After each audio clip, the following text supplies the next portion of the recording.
the debt ceiling. So if anybody's interested in this, you got to read some of Ray Dalio's books, specifically The Changing World Order, where he talks about history over the last 5,000 years and how the same things have happened over and over and over again. The raising of the debt ceiling will eventually lead to is one giant step further down the road of America's demise, of America no longer being the world's reserve currency, of America no longer being the military power that it is, of America no longer being the country in the world. Because literally what it's doing is it's like if you have a credit card with a $5,000 limit, we're raising it to 10.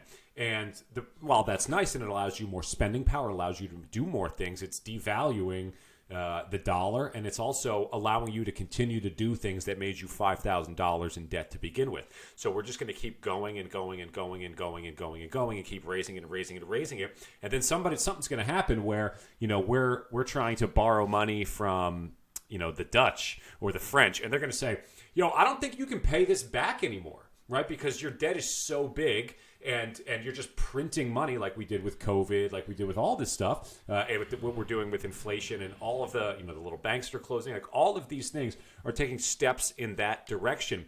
And what's happening is like you look at like Joe Biden, and I'm not on either side here because I think the Republican side would have done the same thing, where he's just like shit, like re-election's coming up, like I got to look good for everybody. And if I don't raise the debt ceiling, if I do what we're supposed to do financially to put America in the right position, like we're going to strap people for cash. People aren't going to be able to borrow from the bank for mortgages, for cars, for buying, for spending power to buy gifts at Christmas. People are going to be hurting.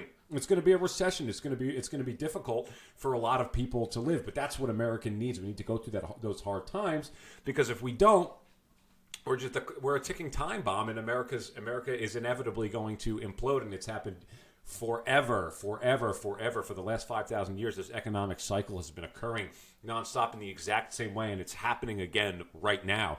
So by raising this debt ceiling, we don't have to ever fix the issue, and because we don't have to fix the issue, we're going to have to pay. I don't necessarily think that we are going to have to pay, but our kids are going to be in a tricky spot where they may legitimately be in the position where America is crumbling. The empire of America is crumbling. Talk about clickbait again. Yeah, right, that little quote right there. But so the counter to that, and there is a lot of times you talk about like the previous generation. So like, how many times, if there was podcasts back in the day, or how many radio shows were talking about this when our parents were getting kids. Our kids are going to have to deal with a lot of shit. Like, oh, it's crazy. And when the BLM movements were happening, and I remember thinking, like, geez, man, I've never seen riots like this. Never seen so much divide in our country, all this stuff. And then I talked to my dad. He's like, same thing happened with Vietnam. The peace protesters didn't want us to be over there, so there was a ton of riots. You see this stuff happen and happen and happen and happen and happen. Like, where is the straw that's going to break the camel's back? I think the one saving grace that America has, regardless of its debt, because everyone's in debt, in a tremendous amount of debt. I think the one thing that America has is it's the biggest consumer. Everyone has to do business with us, because without it, their own financial world crumbles. I mean, you saw the '08 crisis when our economy crumbled, everyone's economy crumbled. So we have that. So we have so much. I think was it How I Met Your Mother. It was that play where Barney had to go watch Lily's play, and the all thing was like consumerism, and it was like, hey, we just consume, and then the consumerism's father was America, and we have that because people are so reliant. So many other countries, small countries, are so reliant upon us, regardless of how much in debt we are. You're forced into doing business with us, because without us.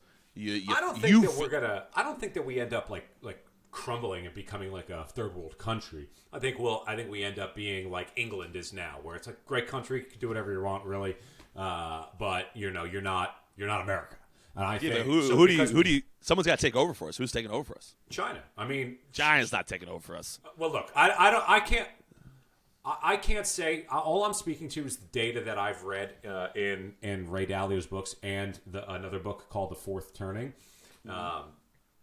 and whether I'm no expert in it, but when he lines up like 15 to 20 different indicators of what is a world power. Military strength, the divide between the wealth and the poor, among many other things, and all of the indicators. Like the only one in competition is China. And there's nobody else even close. They're creeping up. We're still ahead, but they're the ones that are creeping up. I think it wouldn't just be one country though. It'd be like China. It's like that BRICS. So it's like Brazil, China, the Saudis. So there's a lot of like open deals going on. Be like, okay, we're not going to trade the dollar anymore. We're going to do the yuan, and it's going to be a group of people try to take the shot at the king. But then what happens is eventually, like the straw that breaks the camel's back. The first thing to happen isn't that we crumble. It's a giant war, and the Ukraine war is kind of looking like that to prop up. No, they're thinking Procter everyone's saying it's Taiwan. Sure, Taiwan China semi, invaded. exactly. It's the thing he said that's the thing that's going to set it all off, if it sets it all off. Tinfoil hat on is that the war pumps the American economy, and you can't out-bully us right now. I guess nukes, but like that would fuck everybody. But we're the big bully on the block, and like it's just the greatest giant pyramid scheme of all time. Buy some Bitcoin.